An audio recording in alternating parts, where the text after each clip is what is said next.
Hello everyone, I Vaishali Verma welcome you all to the Storytellers. In today's video, we are going to read about the subject-verb agreement.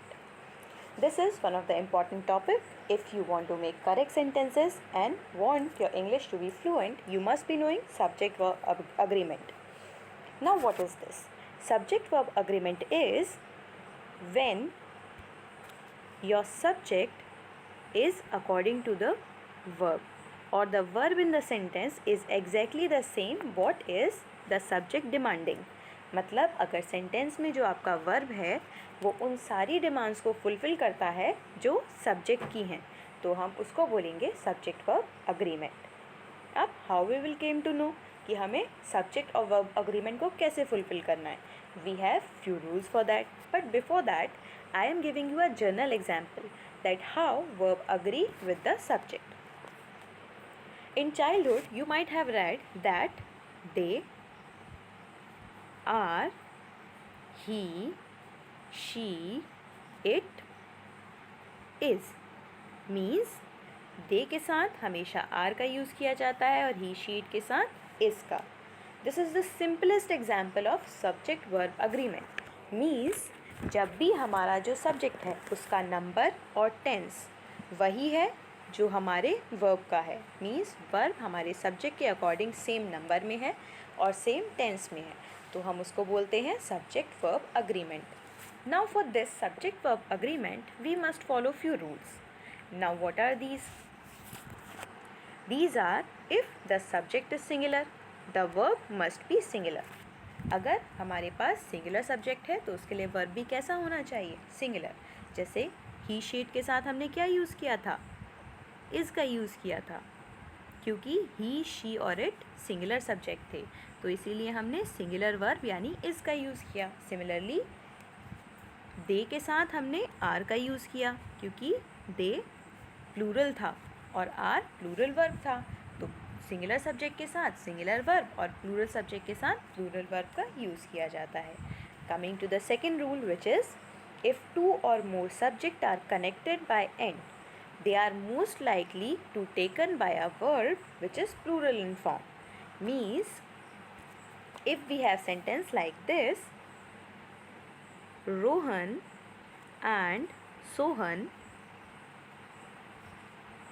play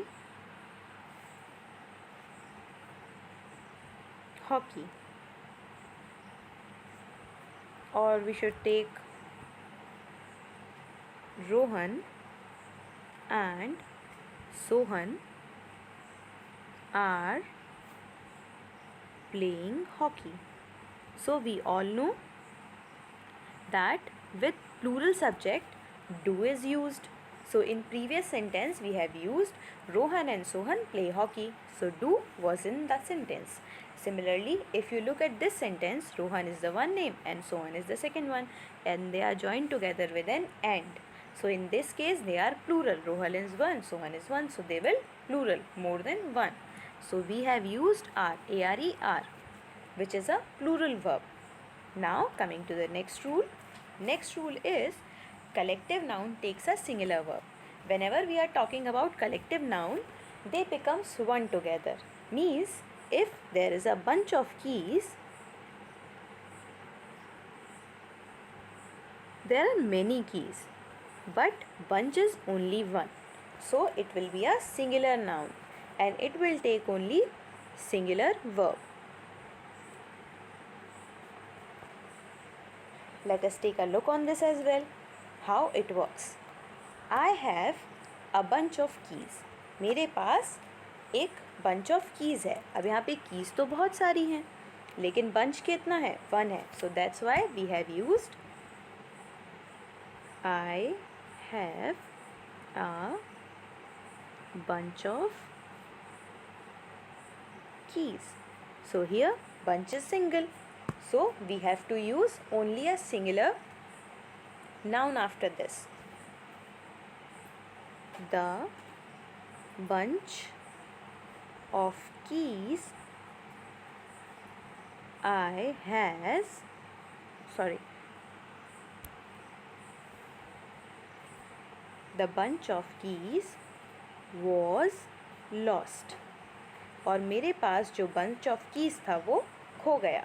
So here a bunch of keys and that was a single bunch of keys, इसीलिए हमने was का use किया है, were का use नहीं किया है. Coming further, next rule is if a singular subject is preceded by each and every, then verb should be in the singular form, like each, woman and child was saved. Now जैसा कि हमने अभी पढ़ा था, जब भी and से कोई भी दो वर्ड्स जुड़े होंगे तो हम क्या करेंगे, उसके साथ प्लूरल वर्ब का यूज़ करेंगे. लेकिन यहाँ पर before these and words each का यूज़ किया गया है. तो जब भी ईच का यूज़ किया जाएगा विथ प्लूरल नाउन तो हम क्या करेंगे, सिंगुलर वर्ब का यूज़ करेंगे. मीन्स यहाँ पर लोग तो बहुत सारे हैं पर उनमें से किसी एक की बात हो रही है. Each of the women and child means हर एक औरत और एक बच्चे को. So we are talking about all, लेकिन किसी एक की भी बात हो रही है. So it will take a singular verb. Coming further, next rule is some nouns such as physics, mathematics, politics means all those subjects which are seem to be plural, जो सुनने में plural जैसे लगते हैं, but they take singular verb, like physics. It has s in the end, but it doesn't means we have many physics. हमारे पास सिर्फ एक ही physics है, and this s is part of that single physics. तो इसीलिए हम physics के साथ is का यूज़ करेंगे. Similarly, mathematics also ends with the s, लेकिन इसका मतलब ये नहीं है there are many mathematics. So सिर्फ एक ही मैथ्स है जिसकी हम बात कर रहे हैं. It will also be taking singular verb. Similarly, politics, it also ends with the s. पर it doesn't means कि हमारे पास बहुत सारी politics हैं. So it will also take a singular verb.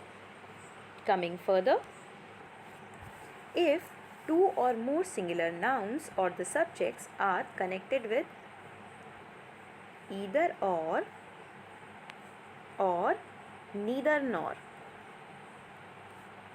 in that case जो हमारा वर्ब होगा वो अग्री करेगा with the latter one. Means जो वर्ब के सबसे पास होगा उसी के साथ वर्ब अग्री करेगा.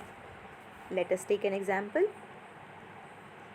Either you or I am to be blamed. Means तुम या मैं, हम दोनों में से किसी एक को ही इस काम के लिए ब्लेम किया जाना चाहिए. अब which one is the later one? I. You पहले आ रहा है, I बाद में आ रहा है, जो कि वर्ब के सबसे ज़्यादा पास है. तो वर्ब क्या करेगा, उसके साथ अग्री करेगा. वर्ब वही यूज़ होगा जो यहाँ सेकेंड वर्ड दिया होगा. आई के साथ एम यूज़ होना चाहिए, इसलिए यहाँ एम दिया है. अगर ये फर्स्ट के साथ अग्री करता यानी यू के साथ अग्री करता तो यहाँ पर आर का यूज़ किया जाना चाहिए. But it should be agreed with the second one, इसलिए हमने आर का यूज़ नहीं किया है यहाँ पर. Now coming to the next rule which is if two nouns are together and express a single idea, तब भी वर्ब सिंगुलर होगा. जैसे slow and steady wins the race.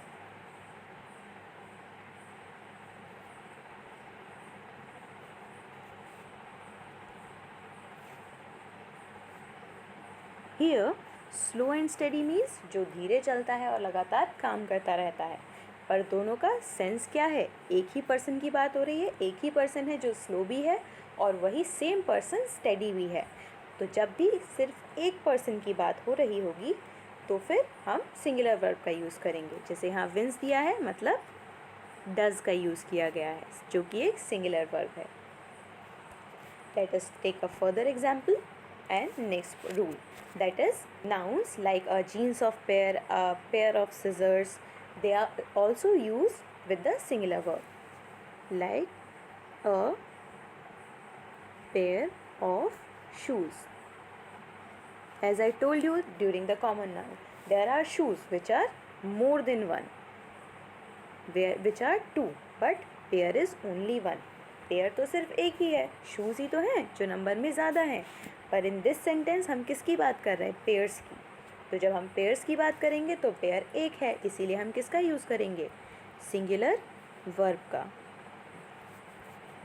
Coming to the next rule, which is if a sentence begin with their, verb must agree with the real subject that followed by it. Means we can understand this with the help of example. There is a pond in my garden. यहाँ पर there का use किया गया है, लेकिन main subject क्या है? A pond. Garden में पॉन्ड है, देयर तो नहीं है गार्डन में, so main subject is pond, इसीलिए हमने इस वर्ब का यूज़ किया है। अगर हम देयर को एज अ सब्जेक्ट काउंट करते तो हमें आर का यूज़ करना होता, लेकिन मेन सब्जेक्ट पॉन्ड है, इसीलिए हमने सिंगुलर वर्ब का यूज़ किया instead of are. So in that case जब भी देयर से कोई भी सेंटेंस शुरू हो रहा होगा तब हम सिर्फ रियल सब्जेक्ट के अकॉर्डिंग ही वर्ब को यूज़ करेंगे, ना कि देयर के according. Coming to the last rule, which is when the sentence is joined with as well as with and the verb must agree with the subject, which is first. Means जब भी as well as या with sentence में आ रहा होगा तो verb हमेशा first subject से agree करेगा। जैसे let us take an example, the master with the servants was killed. Master को उसके सारे सर्वेंट्स के साथ मार दिया गया। अब यहाँ मास्टर विद सर्वेंट्स तो बहुत सारे लोग हो गए, लेकिन जो वर्ब है उसको किसके साथ अग्री करना था? फर्स्ट वर्ड्स के साथ। जो फर्स्ट वर्ड है वो क्या है? मास्टर है, और मास्टर वॉज सिंगुलर, इसीलिए हमने इसके साथ वॉज का यूज़ किया, वर का यूज़ नहीं किया, क्योंकि वर क्या होता? प्लूरल हो जाता, और मास्टर इज़ सिंगुलर। तो वर्ब हमेशा सेंटेंस में जब एज वेल एज या विद आ रहा होगा तो फर्स्ट वाले वर्ब के सब्जेक्ट के साथ ही अग्री करेगा। Let us take another example which has as well as. Geeta as well as her friends goes to school daily. Now अगर गीता और उसके सारे फ्रेंड्स को एक साथ कलेक्टिवली देखा जाए तो ये क्या है? प्लूरल नाउन है, और यहाँ पर ईएस नहीं डू का यूज़ किया जाना चाहिए था, बट सब्जेक्ट गीता जो कि फॉर्मर है, पहले आ रहा है, वर्ब क्या करेगा? एज वेल एज वाले केस में सिर्फ इस फर्स्ट नेम के साथ अग्री करेगा, इसीलिए हमने गोस का यूज़ किया है, जो दिखाता है कि यहाँ पर सिंगुलर वर्ब का यूज़ किया गया है। So this was all about the rules. Now here are the pro tips for you. कुछ ऐसे प्लूरल वर्ड्स होते हैं जो हमेशा ग्रुप में एक साथ क्लब किए जाते हैं, लेकिन वो देखने में सिंगुलर लगते हैं, जैसे पीपल या फिर cattle. If you look at these words they look like singular, कि एक ही पीपल है, एक ही केटल है, बट पीपल क्या होता है? Group of humans, group of persons, and similarly cattle भी क्या होता है? Group of animals. So in all these two cases we will use plural verbs. Similarly, there are relative pronouns as well. In case of a relative pronoun, what we will do? Verb will agree. In case of relative pronoun, verb must agree with the number and person of antecedents of relatives. Means जो relative से पहले आ रहे हैं उनके साथ इनको agree करना चाहिए. Let us take an example. He who is my friend should go with me. यहाँ पर हमारा जो वर्ब है दैट इज़, ये अग्री कर रहा है with the first one, means who, जो कि रिलेटिव प्रोनाउन था यहाँ पर, उससे पहले आने वाले वर्ड्स के साथ. Coming to the last step, that is, when plural noun denotes some specific quantity or amount, they are considered as the whole, means they will be singular. Like if you have given 20 minutes, they will be is, not are, क्योंकि यहाँ पे 20 minutes क्या है, एक single time है. या फिर 5 kilos, so 5 kilos क्या होगा, 5 kilos is the quantity of rice or pulse you are taking. Similarly, if you have 55 rupee, so these rupees will be is, although they are more than one, rupees are more than one, number is more, but rupee is a single unit, so we will use singular verb with these as well. And this is the end of the video. If you enjoyed the video, don't forget to hit the like button and subscribe the channel. And thanks for watching the video. If you want further notification of such videos, hit the subscribe button for this channel. Thank you. Signing off.